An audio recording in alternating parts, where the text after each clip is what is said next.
ce matin, nous devons parler de l'évolution de l'Union vers un protagoniste à l'échelle mondiale, un rêve ou la réalité. Nous avons décidé de nous consacrer sur l'Union européenne, sur son Parlement dans un contexte mondial. 2019 arrive à sa fin et l'Union européenne se retrouve face à des défis de taille qui auront un impact considérable sur l'avenir politique et sur les sociétés européennes d'une manière générale.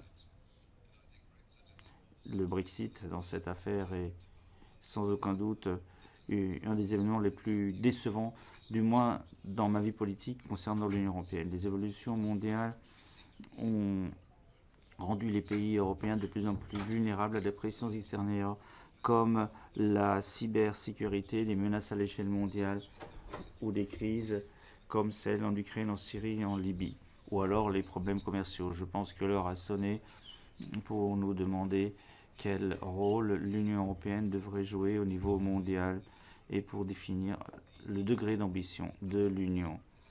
Le nouveau haut représentant, Joseph Borrell, et je suis ravi d'ailleurs qu'il était là hier, a déjà tenu des propos comme quoi l'Union européenne devait jouer un rôle à l'échelle mondiale.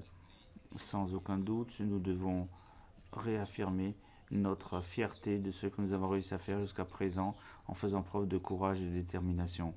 Je vous rappellerai que l'Union a fêté le 60e anniversaire des traités de Rome il y a 2 ans en s'engageant à renforcer le rôle de l'Union comme acteur mondial, conformément à la stratégie globale de 2016. L'objectif était de renforcer le rôle de l'Union en matière de sécurité, de défense et de renforcer de nouveaux partenariats, de renforcer les partenariats existants, d'en avoir de nouveaux, de soutenir les grands systèmes internationaux, l'OTAN, l'ONU et le multilatéralisme en règle générale. Des grands progrès ont été acquis en 2019. Les capacités de planification militaire ont été créées. C'est une nouvelle structure pour renforcer les capacités de l'Union à réagir de manière plus efficace, plus rapide, afin de planifier et de mener à terme des missions militaires non exécutives.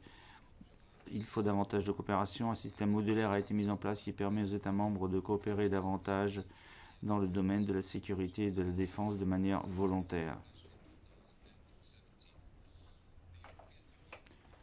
L'Union européenne continuera à soutenir le multilatéralisme et le système de l'ONU en particulier. Le système de l'ONU doit toutefois être davantage réformé afin que l'on puisse mieux défendre l'ordre mondial tel que réglementé aujourd'hui. Concernant l'OMC, l'Union, en tant qu'organisation favorable à un commerce équitable et libre, s'inquiète des prises de position du gouvernement américain qui utilise la nomination de juges au sein de l'organisme de règlement des litiges de l'OMC pour en affaiblir le système. Chers collègues, dans un cadre caractérisé par une démarche erratique d'aucuns pour trouver des solutions aux problèmes mondiaux, l'Union est de plus en plus considérée comme un défendeur crédible de l'état de droit dans le respect de valeurs fondamentales. Voici pourquoi il est essentiel que l'Union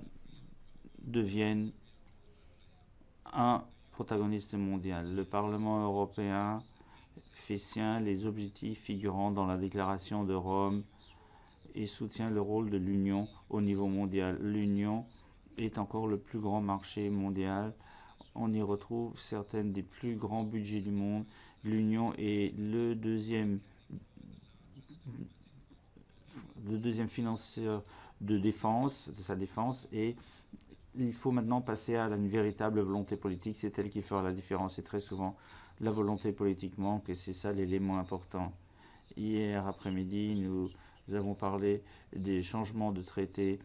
Et Herman Van Rompuy, dont vous vous souvenez, a dit qu'il nous fallait la volonté politique. Le nouveau cadre financier pluriannuel donnera une indication claire des ambitions de l'Union quant aux outils proposés.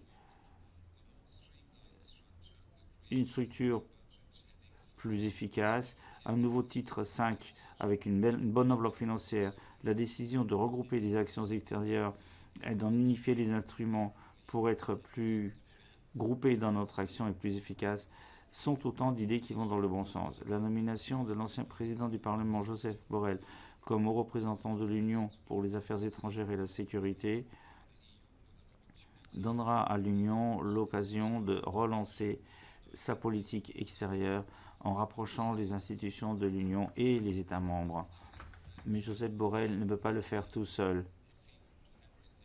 Même s'il faisait tout, et nous espérons qu'il fera tout ce qu'il a dit qu'il ferait, il dépendra toujours des gouvernements nationaux qui, eux, continuent à être les décideurs en matière de politique étrangère et de sécurité.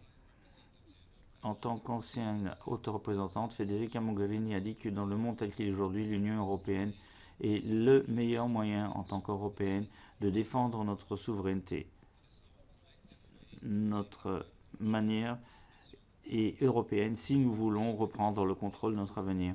Le nouveau Parlement européen est un protagoniste essentiel en la matière et j'espère qu'il se fera entendre. Voici pourquoi j'attends avec impatience de pouvoir entendre celle qui vient d'arriver maintenant,